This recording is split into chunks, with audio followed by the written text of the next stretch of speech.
As we continue in our last series to the constituent components of Nigeria, the defunct Federation of Nigeria, now masquerading as Federal Republic of Nigeria, we want to call attention to something very sinister that is happening all over the place. It is called asset stripping.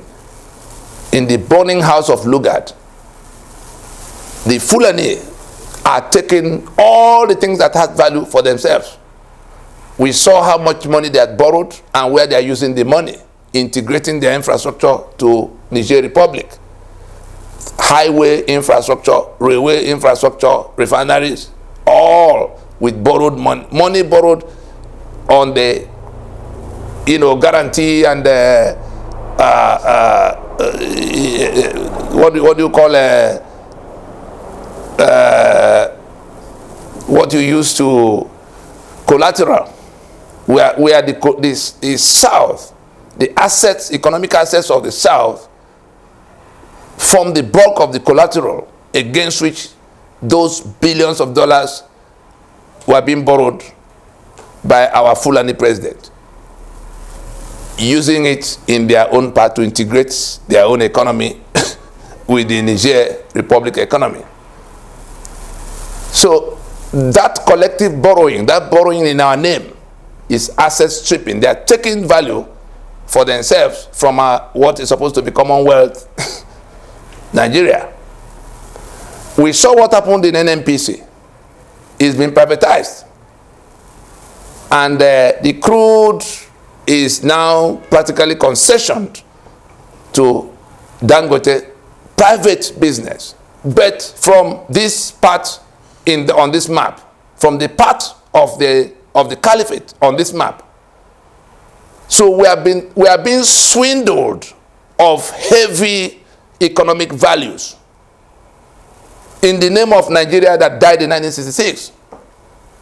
And so they tell us that it is the refinery of Dangote that will now refine all, instead of unbundling the 1999 constitution to free the capacity to refine for everybody to go and do their best so that there will be products. They say, no, it's Dangote that will refine for all of you. Having run down the 4 refineries, they use the exclusive list to lock into the hands of the federal government. And so NNPC and all the crude oil, 3 million barrels of crude oil it produces every day, is now privatized. You go behind, lift the veil, and see who and who are in control, and then see the actions they're already taken, concessioning the entire quantity on a right of first refusal to Dangote, having first taken $2 billion from the treasury to invest into the Dangote refinery construction. It is in this regard that we make reference to the brilliant postulation of the president of Ijaw National Congress, Professor Benjamin Okaba. At the time the arguments were being thrown around in favor of or against the pipeline protection contract given to Tompolo, Professor Okaba did say clearly that what we have to resolve first is the question of the ownership. We have to resolve who owns the land, who owns the contents of the land. Because what the Constitution of Nigeria imposed is that everything was taken from everybody and sequestered into the hands of invading Fulani, masquerading as federal government.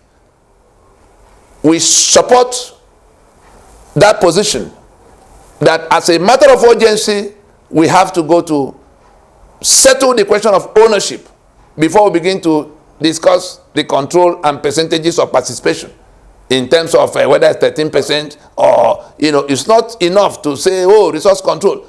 The thing to do is to go to the basic instrument, the basic legal instrument called the Constitution, to accept that Ijaw land belongs to Ijaw people, along with all its waters and resources found underneath, inside, around those assets, including oil and gas.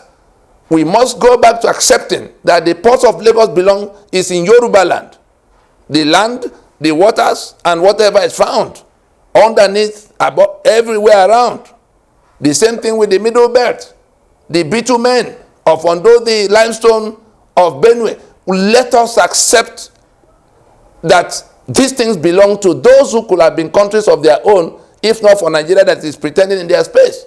If we don't settle that question, those who are inviting us to the other things we have to do to build our great country, we don't have no union, and everything being done will be benchmarked with this map you see here. Who are the people taking what from where on this map? Who is taking what from whom? Look at the map. See the president who is doing this and the part he comes from on this map. See the beneficiary, Buhari and Dangote. See where they fall on this map. See the owners of the assets that are being thrown around. But the one that has now happened again, which didn't seem to catch the attention of those who are doing strike of ASU and doing a shutdown of PVC and all kinds of things, is the one of tax waiver for the sum of 16 trillion. I repeat, 16 trillion. In favor of the same Dangote and a few others like Honeywell that I don't know the business they do these days, since First Bank is now, I mean, there's nothing they are doing compared with the main target of that tax waiver of 16 trillion is Dangote. Go and look at it. They say 46 companies or whatever. But when you put all of the values, you know, what is this tax waiver? The money, the 16 trillion is money already earned. It's supposed to be tax coming from these companies into the coffers of the federation. Not the federal government, into the coffers of the federation. Inland revenue, federal inland revenue is supposed to have it and transmit it to the federation account, consolidated federation account. It's not only the federal government that owns the money that comes to federation account. Federal government is only one of the tiers. The federal government will take its portion. The state will take their portion. The local governments will take their portion. So the president is not the owner of the money in such a manner to enable him give it to whoever, even on behalf of federal government. The money that is supposed to be sitting already in that federation account can only be taken or spent through appropriation. It is not within the authority of the president to do away with the money in the manner that it's supposed to be a product of appropriation. That is, somebody in the other branch of government, in the legislative branch of government, is supposed to authorize that waiver, because it is like taking money from the treasury to wherever it goes. The pockets in which these monies will end up, what the summary of what that waiver translates to is that 16 trillion have been taken from the pocket of Nigeria and handed over to those businessmen led by Dangote. The other ones are just marginal for window dressing. Let it not look like it's only, they're just pretending that they did it for many people. But go and see the figures and see what 16 trillion represents. The ASU strike, how much is all the money that will resolve it? A small fraction of that 16 trillion. But that is what has now been pushed by executive fiat into the pocket of one man. It is against the backdrop of all of these occurrences that we see this same president, commander-in-chief, go to the 77th session of the UN to go to talk about debt relief. You are granting a tax waiver of 16 trillion. And you are going to ask people to forget the debt. Most of those monies, what did they use the money to do? Servicing corruption, servicing, what do they call subsidy, instead of unbundling the capacity, instead of bringing down the constitution to free the capacity to refine, the capacity for electricity, the capacity for security. We are going around with bowl in hand, our Marjorie economy going to beg. How does it sound in the ear of that creditor? That you sign off 16 trillion to one of your cousins, and you come to ask them to forgive you for how much? It doesn't make sense. We are being disgraced on the global stage by the people who think that nobody is seeing what they are doing. The people we are going to talk to are already aware of these things. They talk to us every day. They talk to us every day because they see, and they say, can't you guys see? We say we are seeing. This was why we say we want to, rework the entire thing. Nigeria is a scam.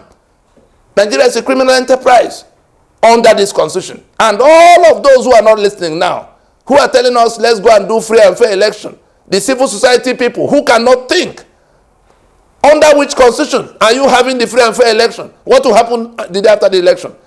What free and fair election can you have under a constitution of apartheid? We are ashamed of the civil society in Nigeria. Election monitoring group, transition monitoring group, all kinds of nonsense groups that are not able to reason to say that the constitution that defines everything is what we have to resolve. It's not the election that will solve the matter. To tell us the gravity of what is being discussed, 16 trillion that is supposed to be money in federation account, in which the federal government will have its share of about 51%.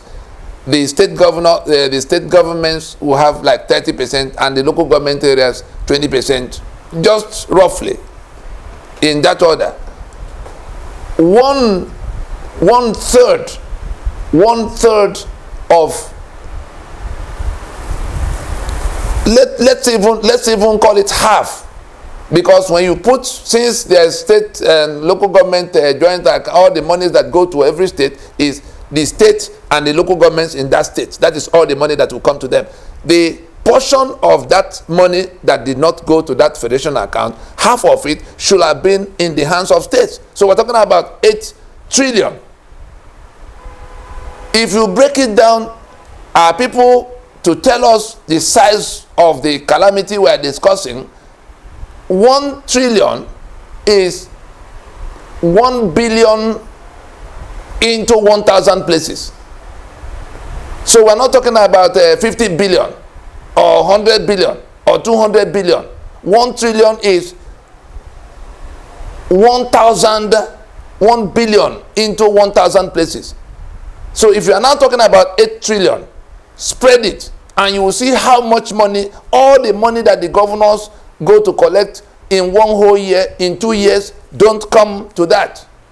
That is their share of this money that have been waived off by Buhari unilaterally, without appropriation, without any kind of consultation, into the pocket of private businesses led by Dangote. Where are the lawyers in the land? Where's the National Assembly in all of this? They are all waving a flag of party who has left PDP and joined the APC, or who will go to Labour Party, and all such nonsense. The house is on fire. Again, I ask, where are the lawyers in the land? Who else should know if not the lawyers? Where's the Nigerian Bar Association? Where are all the senior advocates? Where are the professors of law that go to run their mouth on TV every day? Where's Michael Zekome? Where's Abakoba? Where's Falana? Or who will tell the ordinary people this kind of this kind of crime, this kind of high crime that's been committed, and there's no mention of it anywhere? Everybody just carrying on as if nothing has happened. The governors, that money, you are in that office on trust on behalf of the people. The people who are dying of the poverty, who have become the poverty capital of the world. Because it's not the governor that is the poverty capital. It is the people who are not able to feed. The people who have to sell their assets to pay school fees. The people who can't house themselves. The people who can't access healthcare on account of lack of money. The people who live without electricity.